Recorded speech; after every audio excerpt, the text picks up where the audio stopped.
Om Swastiastu, Assalamualaikum warahmatullahi wabarakatuh. Salam sejahtera untuk kita semua, Bapak Ibu semuanya. Pada hari ini, kita akan membahas mengenai kecemasan pada lansia. Kali ini adalah materi ketiga kita. Namun karena beberapa kondisi kita harus bertemu secara online dan Bapak Ibu belajar secara mandiri mengenai materi tentang kecemasan pada hari ini. Namun tidak usah khawatir Bapak Ibu, kalau ada pertanyaan dari materi pada hari ini silahkan dicatat. Lalu kita akan diskusikan di pertemuan selanjutnya.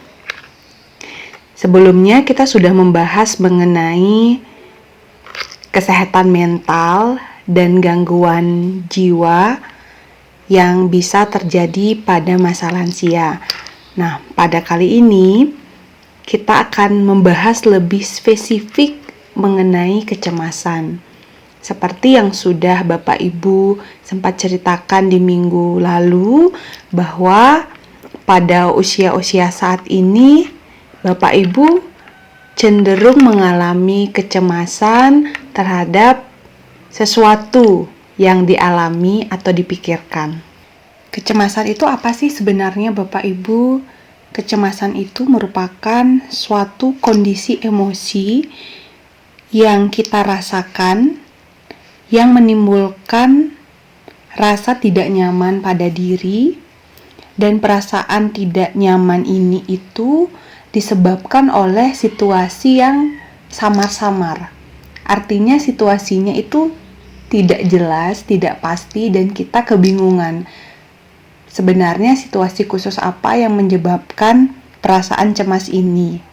Nah, kondisi kecemasan ini juga disertai dengan perasaan tidak berdaya serta tidak menentu yang disebabkan oleh sesuatu yang belum jelas. Ketika kita mengalami kecemasan, tidak hanya emosi yang berpengaruh, tetapi juga adanya respon fisiologis. Jadi dari fisik Bapak Ibu ketika mengalami kecemasan itu juga ikut merespon, seperti jantung jadi berdetak, lalu berkeringat, bisa juga sulit bernapas, bisa juga gemetaran. Jadi kecemasan ini itu juga menimbulkan respon-respon ketegangan. Apakah ketika kita mengalami kecemasan itu artinya kita mengalami suatu gangguan kecemasan? Gitu ya yang menjadi pertanyaan. Nah, ternyata Bapak Ibu, perasaan cemas itu sebenarnya bisa normal dan sehat, atau bisa mengidentifikasi adanya gangguan kecemasan yang kita alami. Nah, kapan perasaan cemas itu disebut normal dan sehat? Ketika situasi yang kita khawatirkan itu berlalu atau teratasi, maka emosi kita kembali tenang, tidak cemas lagi. Karena apa? Karena perasaan cemas ini itu bisa membantu kita melindungi diri sendiri dan orang lain yang mungkin kita sayangi. Jadi kita mengkhawatirkan orang-orang terdekat kita. Lalu perasaan cemas ini juga bisa muncul ketika ada sesuatu yang mungkin sekiranya membahayakan. Nah, situasi-situasi seperti itu merupakan respon cemas yang normal dan juga sehat. Tapi bisa menjadi suatu ciri adanya gangguan kecemasan ketika perasaan cemas ini terus-menerus dirasakan meskipun situasi yang menakutkan atau situasi yang dialami itu sudah berlalu. Tetapi perasaan Bapak Ibu ini terus-menerus mengalami kecemasan sehingga mengganggu Bapak Ibu menghadapi aktivitas-aktivitas sehari-hari. Selain itu juga identifikasi adanya gangguan kecemasan ketika hal-hal yang membuat kita cemas itu belum jelas penyebabnya atau sesuatu yang tidak membahayakan. Nah, di sana yang perlu diperhatikan, apakah perasaan cemas yang kita alami itu merupakan cemas yang normal dan sehat atau mengarah pada suatu gangguan kecemasan. Oke, sekarang kita membahas mengenai penyebab-penyebab kecemasan pada lansia. Yang pertama itu faktor umur Bapak Ibu. Jadi penuaan, usia semakin bertambah, itu terjadi proses penurunan kemampuan sehingga perubahan alami itu terjadi di otak dan mempengaruhi jalur yang terkait dengan kecemasan. Yang kedua itu menderita penyakit kronis. Jadi ketika usia lansia mengalami permasalahan atau memiliki kondisi kesehatan tertentu, itu bisa menyebabkan resiko stres secara mental dan fisik. Nah, hal ini meningkatkan kemungkinan mengembangkan kecemasan yang dirasakan pada usia lansia. Selanjutnya itu ada peristiwa kehidupan yang penuh tekanan. Kita sendiri menyadari bahwa di dalam hidup banyak peristiwa-peristiwa yang kita alami. Entah itu yang menyenangkan, yang tidak menyenangkan, ataupun peristiwa-peristiwa yang memberikan banyak tekanan. Nah, pada usia-usia lansia, Bapak Ibu mungkin sudah tidak asing lagi ya dengan kehilangan yang dirasakan. Entahkah itu kehilangan teman ataukah kehilangan pasangan. Nah, ternyata mengalami kehilangan di usia tua ini itu meningkatkan risiko menyebabkan perasaan cemas secara umum. Karena usia sudah tua, lalu melihat juga teman yang duluan meninggal atau orang yang sudah dicintai atau pasangan pergi lebih dulu, itu ternyata sangat memberikan perasaan cemas juga kepada lansia-lansia. Nah, selanjutnya itu jenis kelamin perempuan. Jadi ada penelitian yang menunjukkan bahwa perempuan itu lebih tinggi resikonya memiliki kecemasan daripada laki-laki. Nah, apa yang menyebabkan hal itu terjadi? Karena menurut penelitian, kondisi tersebut itu disebabkan oleh perbedaan otak dan juga hormon pada wanita yang terkait dengan reproduksi pada wanita. Nah, seperti menstruasi, kehamilan, serta menopause. Nah, karena hal-hal inilah wanita dikatakan rentan mengalami kecemasan ketimbang pria. Oke, selanjutnya itu adalah kehilangan kebebasan Bapak Ibu semuanya. Karena banyak usia lansia itu mungkin perlu lebih mengandalkan orang lain. Jadi kita sudah tidak bisa semandiri dulu. Ketika ingin melakukan sesuatu, pasti akan membutuhkan bantuan orang-orang di sekitar dengan tugas atau kegiatan-kegiatan tertentu. Nah, ternyata ketika kita bergantung ke orang lain, lalu kita merasa diri kita sudah tidak mampu lagi, hal ini ternyata dapat menyebabkan perasaan isolasi sosial atau kurangnya keterlibatan. Nah, ini semua dapat meningkatkan resiko kondisi kesehatan mental seperti kecemasan. Oke, selanjutnya itu ketidakamanan finansial. Jadi berkaitan sekali dengan kondisi ekonomi yang dimiliki. Mungkin dulu Bapak Ibu masih punya jabatan, masih punya bekerja, tapi ketika usia tua, usia lansia, itu mungkin tidak lagi memiliki pekerjaan seperti dahulu, sehingga hal-hal ini, kekhawatiran terhadap finansial itu ternyata juga bisa memberikan pengaruh terhadap perasaan cemas yang dialami pada usia lansia gitu. Nah, pada gangguan kecemasan, kalau tadi kan penyebab kecemasan secara umum ya. Kalau penyebab gangguan kecemasan ada faktor lain juga yang bisa menyebabkan, yaitu faktor genetik. Atau adakah riwayat keluarga yang pernah menderita gangguan kecemasan? Biasanya kalau ada riwayat keluarga yang pernah menderita gangguan kecemasan, maka keturunannya itu cenderung juga memiliki resiko yang tinggi mengalami kecemasan. Oke, kita sekarang membahas gejala kecemasan atau ciri-ciri ketika seseorang mengalami kecemasan.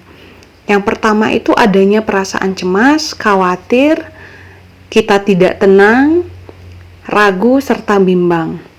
Lalu memiliki pandangan masa depan yang was-was, jadi pesimis terhadap masa depan, punya ketakutan yang besar terhadap masa depan.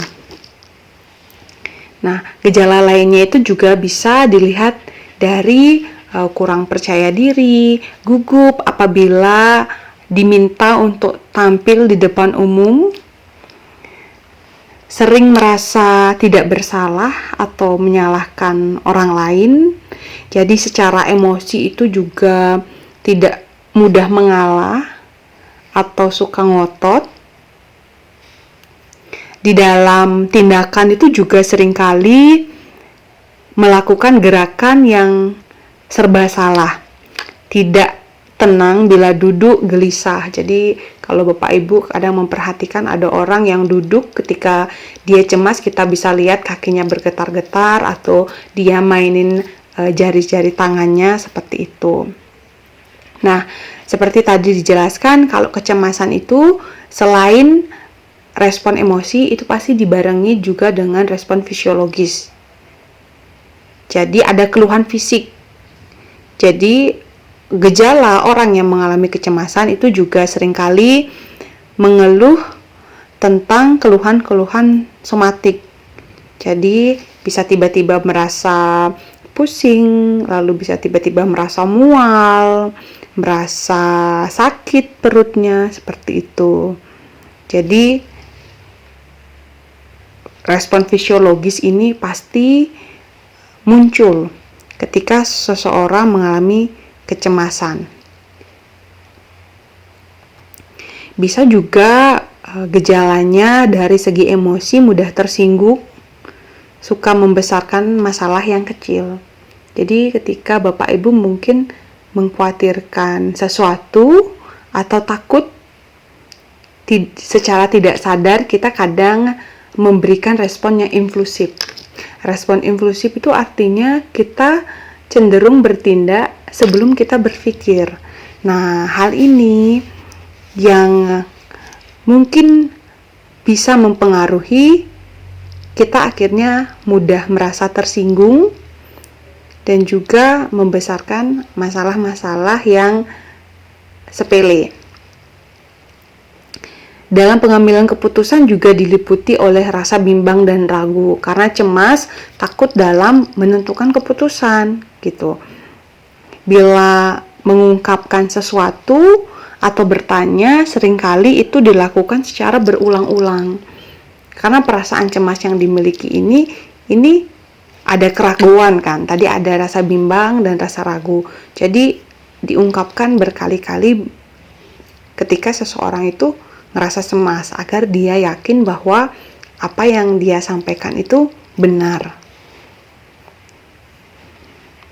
Nah, gejala lainnya itu juga terkadang kalau sedang emosi seringkali bertindak histeris.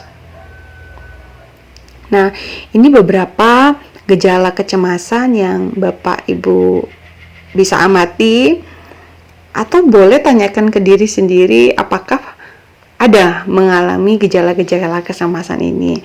Nah, seperti tadi yang saya sampaikan di awal bahwa kecemasan itu sebenarnya bisa normal dan sehat gitu.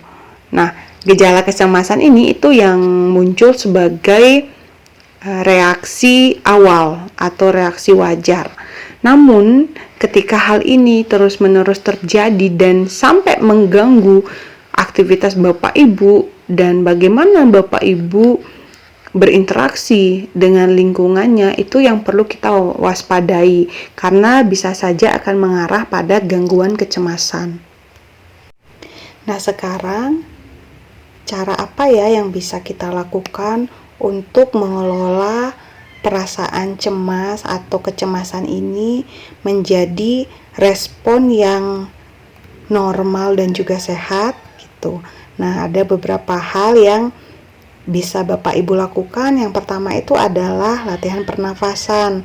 Nah, bernafas dalam-dalam adalah cara yang bagus untuk mengelola gejala fisiologis kecemasan.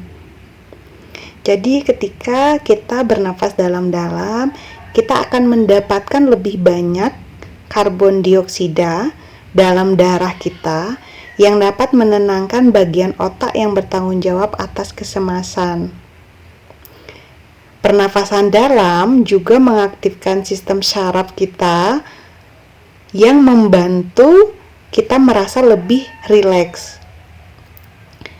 Salah satu latihan pernafasan yang sudah kita lakukan itu adalah relaksasi progresif ya Bapak Ibu, atau PMR. Nah, itu Bapak Ibu bisa rutin setiap hari dilakukan untuk meringankan kecemasan yang dirasakan. Yang kedua itu ada mindfulness. Mindfulness itu apa Bapak Ibu? Mindfulness itu adalah keadaan sepenuhnya berfokus pada saat ini, pada situasi yang Bapak Ibu alami saat ini. Benar-benar fokus pada saat ini, waktu ini, detik ini. Jadi tanpa khawatir tentang masa lalu atau masa depan. Jadi ketika kita berlatih mindfulness, kita fokuskan diri kita pada situasi saat ini. Nah, itu bisa membantu kita untuk meringankan kecemasan yang dirasakan. Selanjutnya, lakukan aktivitas fisik. Aktivitas fisik ini adalah salah satu cara terbaik Bapak Ibu untuk meningkatkan kesehatan mental kita. Dari pertemuan awal, dalam mengelola stres, dalam mengelola kesehatan mental, pasti aktivitas fisik selalu ada kan Bapak Ibu gitu. Nah, bisa Bapak Ibu lakukan dengan berjalan-jalan atau yoga atau senam atau apapun itu yang melibatkan aktivitas fisik. Lalu selanjutnya yang tidak kalah penting adalah pola makan yang seimbang. Jadi nutrisi yang tepat itu sangat penting untuk kesehatan mental dan fisik kita. Karena apa yang kita makan itu akan mempengaruhi tubuh kita. Jadi pastikan Bapak Ibu itu mengkonsumsi makanan-makanan seimbang yang baik untuk tubuh. Selain kesehatan mental, pola makan yang seimbang ini juga sangat berpengaruh terhadap kesehatan fisik. Jadi kan ada beberapa makanan-makanan tertentu yang bisa cepat menyebabkan sakit fisik, kayak terlalu banyak gula, terlalu banyak kopi, itu kan cepat juga berpengaruh pada kesehatan fisik. Selanjutnya itu lakukan sosialisasi, berinteraksi sosial dengan orang-orang di sekitar. Entah itu dari keluarga, dari tetangga, atau perkumpulan-perkumpulan lansia seperti ini, Bapak Ibu. Karena lansia itu sangat rentan mengalami kesepian, terutama jika lansia memiliki mobilitas terbatas dan tidak bisa sering keluar. Jadi untuk membantu lansia mengatasi isolasi sosial, ini cara terbaik yang bisa dilakukan itu ya berinteraksi dengan orang-orang sekitar. Nah, hal ini juga dapat menghilangkan kecemasan yang dirasakan atau meringankan rasa cemas yang Bapak Ibu alami. Keluarga itu juga merupakan sumber dukungan sosial yang sangat kuat. Jadi ketika Bapak Ibu saat ini masih mempunyai anggota keluarga, itu bisa rutin untuk dikunjungi anak-anaknya, cucu, atau anggota keluarga lainnya. Hal ini bisa dilakukan untuk mengalihkan perhatian Bapak Ibu dari pikiran yang mungkin mengganggu, yang mungkin membuat cemas, sehingga dengan bertemu dengan orang-orang di sekitar, keluarga, dan teman-teman terdekat itu bisa meningkatkan suasana hati dari Bapak Ibu. Gitu. Nah, lalu selanjutnya itu adalah ciptakanlah rutinitas Bapak Ibu. Misalnya bangun pagi kegiatannya apa, setelah itu siang hari mau ngapain, sore hari mau seperti apa, malam hari seperti apa. Jadi ciptakanlah rutinitas, karena ketika pada orang dewasa lanjut usia rutinitas ini kurang, hal ini bisa menjadi salah satu sumber resiko kita mengalami perasaan cemas.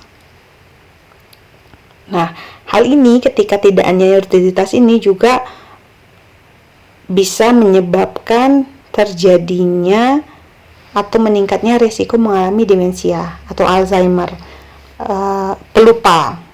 Seperti yang kita bahas kemarin, demensia itu udah mulai lupa dengan memori yang dimiliki. Jadi silahkan Bapak Ibu jadwalkan aktivitas-aktivitas sehari-hari apa yang ingin dilakukan gitu. Lalu selanjutnya cara mengelola kecemasan itu adalah pola tidur yang baik Bapak Ibu, karena kurang tidur itu dapat memperburuk perasaan cemas. Tapi kecemasan itu juga dapat membuat kita menjadi sulit tidur. Adapun cara-cara yang mungkin bisa Bapak Ibu lakukan yaitu misalnya pergi tidur dan bangun pada waktu yang sama setiap hari. Tidurnya di jam 9, berarti jadwalkan tidur di jam 9, bangunnya di jam 6 gitu. Lalu bisa bersantai-santai atau melakukan aktivitas-aktivitas sederhana atau santai sebelum tidur. Jangan melakukan aktivitas berat, nanti bisa kepikiran malah makin gak bisa tidur. Dan juga jangan mengkonsumsi kafein di sore hari karena bisa menyebabkan sulit tidur gitu. Nah, hal lain yang bisa dilakukan untuk mengelola perasaan cemas itu lakukanlah hobi-hobi yang santai. Jadi pilihlah kegiatan yang menenangkan, yang dapat membuat Bapak Ibu rileks dan mengalihkan perhatian Bapak Ibu dari sumber kecemasan. Coba ditanya gitu, hal-hal apa yang Ibu Bapak senangi, hal-hal apa yang bisa membuat Bapak Ibu merasa tenang. Misalnya mancing, jalan-jalan di pantai, membaca, berkebun, memasak gitu.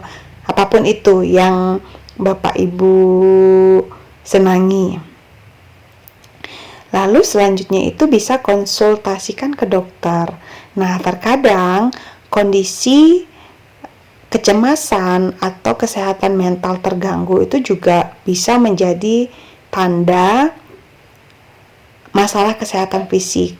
Jadi kalau misalnya Bapak Ibu mengalami kecemasan terus menerus, tidak hilang-hilang dan mengganggu akhirnya aktivitas sehari-hari, jangan ragu untuk mengkonsultasikan ke dokter tentang kondisi yang dirasakan. Yang terakhir itu adalah konseling. Konseling ini bisa dengan psikolog Bapak Ibu. Jadi ketika mungkin Bapak Ibu merasakan ada yang mengganggu pikirannya namun tidak mudah berbicara dengan keluarga, itu Bapak Ibu bisa mencari bantuan profesional yaitu psikolog untuk melakukan konseling. Nah, jadi tujuan dari konseling ini nanti Bapak Ibu bisa tahu penyebab atau pemicu perasaan cemas yang dirasakan. Sehingga nanti dalam proses konseling kita bisa bekerja sama untuk membuat rencana bagaimana cara mengelola ketika perasaan cemas ini muncul. Sehingga ketika keterampilan ini dilatih, Bapak Ibu nanti akan semakin mudah untuk mengabaikan pikiran cemas dan menikmati hidup tanpa perlu khawatir secara berlebihan. Nah, jadi itu Bapak Ibu cara yang Bapak Ibu bisa lakukan dan juga terapkan untuk mengelola perasaan cemas yang dirasakan. Ketika saya bertemu dengan klien-klien saya dari usia anak-anak sampai dengan lansia, satu hal yang dapat saya ambil kesimpulan adalah ternyata berapapun usia kita akan tetap saja ada kekhawatiran-kekhawatiran yang dirasakan. Namun satu hal yang pasti, kita tidak pernah bisa menebak masa depan ataupun mengubah masa lalu. Jadi, dibandingkan membebani pikiran dengan hal-hal yang belum terjadi, mari kita sama-sama belajar untuk menikmati hal-hal yang sedang dijalani saat ini. Sekaligus juga mensyukuri atas apa yang kita miliki. Jadi Bapak Ibu, mari kita kelola rasa cemasnya sehingga menghasilkan respon yang sehat dan positif. Jangan lupa dijaga kesehatan mental dan juga fisiknya agar Bapak Ibu semua bisa menikmati hidup dengan bahagia. Kalaupun tidak bahagia setiap hari, tidak apa Bapak Ibu. Yang terpenting Bapak Ibu tahu bagaimana cara untuk merasa lebih baik. Itu saja pembahasan kita kali ini mengenai kecemasan. Jika Bapak Ibu ada pertanyaan, silahkan dicatat pertanyaannya, atau ada yang belum paham, ada yang belum mengerti, silahkan juga dicatat. Nanti kita akan bahas pada pertemuan selanjutnya. Sekian dari saya. Semoga kita dalam kondisi yang sehat. Akhir kata saya tutup dengan Parama Santi. Om Santi, Santi, Santi Om. Wassalamualaikum warahmatullahi wabarakatuh. Salam sejahtera untuk kita semua.